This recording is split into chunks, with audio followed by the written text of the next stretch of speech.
Jignesh કંડોળિયા, in charge foreman ITI ગરડા। પ્રવેશ સત્ર 2024ના અન્વયે એડમિશન પ્રક્રિયા હાલ ચાલુ હોય તેમજ ગરડા ITI ખાતે COPA, fitter, mechanic diesel, wireman, two wheeler water repairer વગેરે ટ્રેડમાં બેઠકો ભરવા માટે વધુમાં વધુ પ્રચાર થાય તેમજ યોગ્ય ઉમેદવારો મળી શકે તે માટે અમે તાલુકા કક્ષાએ સરકારી કચેરી ખાતે હેલ્પડેસ્ક સેન્ટરો 13 તારીખથી 27 તારીખ સુધી રજાના દિવસો સિવાય સવારે 10 થી 12 ચાલુ કરેલ છે અને આ સેન્ટરનો વધુમાં વધુ વિદ્યાર્થીઓ લાભ લે તેમજ આજુબાજુના ગામડાના જે વિદ્યાર્થીઓ આવકના દાખલા માટે, જાતિના દાખલા માટે,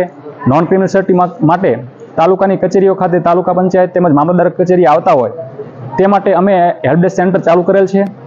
તે માટે વધુમાં વધુ ઉમેદવારોને લાભ મળે તેમજ ITI સુધી તેને આવવું ન પડે તે માટે અમે જ આ સ્થળે જ એને ફોર્મ ભરી આપીશું અને આનો વધુમાં વધુ લોકો લાભ લે તે માટે ITI ગરડા આપને અપીલ કરે છે। જય હિન્દ।